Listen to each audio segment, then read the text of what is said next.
क्या neuro gym में sex कर सकते हैं? You need to understand neuro gym is not necessarily an indoor place exclusively of objects. It can be a mental place, a digital place, and an outdoor place also, which may include trees, pets, and humans as well. But if it is on ground, if it isn't real, it is better because all five senses can get involved in that, and a neuro gym can actually be neuro. So all relationships should happen in neuro gym itself. That's my whole point. Because in neuro gym you meet someone's self expression, someone's true self.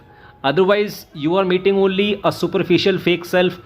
That means the relationship is just superficial. So you meet someone in neuro gym, that means you are meeting them truly. Now जिस इंसान ने ज़िंदगी में sex नहीं किया है, जिसको लड़की नहीं मिली है, वो तो ये सोचेगा कि नग्न स्त्री प्राप्त हो जाए और उसके साथ सेक्स कर लूँ. बट हमने अपनी ज़िंदगी में बहुत सेक्स किया है और हमने ये पाया है कि उसमें कुछ है ही नहीं.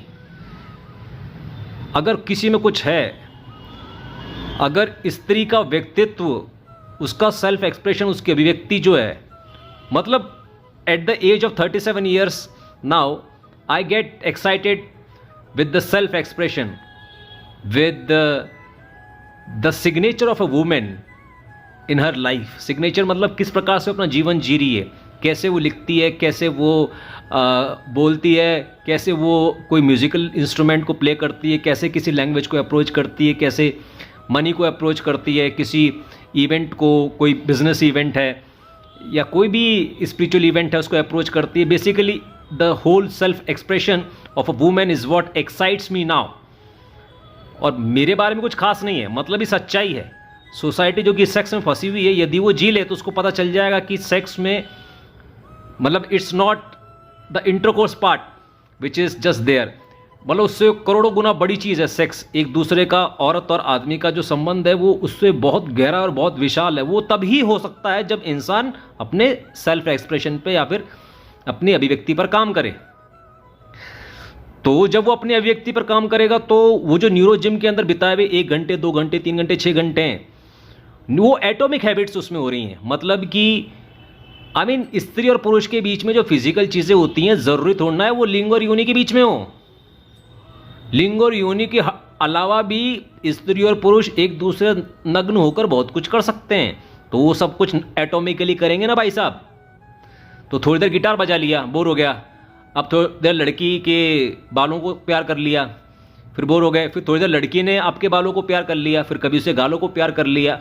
क्या कभी यहाँ प्यार कर लिया, कभी वहाँ प्यार कर लिया. बीच में थोड़ा जर्मन भाषा का अभ्यास कर लिया, फिर बीच में कुछ ब्रीदिंग कर ली, फिर बीच में कुछ स्ट्रेचिंग कर ली, बीच में कुछ और प्यार कर लिया, थोड़ा और सेक्स कर लिया. मतलब ये एक never ending sex, never ending guitar play, never ending German learning session है. मतलब ज़िंदगी ऐसी ही होनी चाहिए. Never, right now I am in never ending affair with guitar. Right now I am in never ending affair with Spanish. Right now I am in never ending behaviour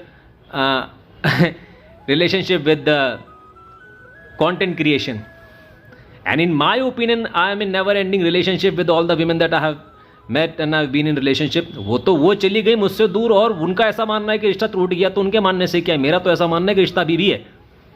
मतलब London में बैठी बैठी उसके पास अपने पति है, बच्चे हैं, नौकरी है, घर की EMI देनी, बहुत कुछ करना, उसको मेरा स्टेटस देखने की ज़रूरत क्या है. 15 साल बाद भी आज भी वो नियमित रूप से हमारे व्हाट्सएप पे स्टेटस देख रही है, तो मैं तो ये मान रहा हूँ कि उसका मेरा रिश्ता बरकरार है, उसे आज भी मुझसे प्यार है. एंड प्यार डजंट नेसेसरली मीन कि मुझे उसके साथ सेक्स करना है.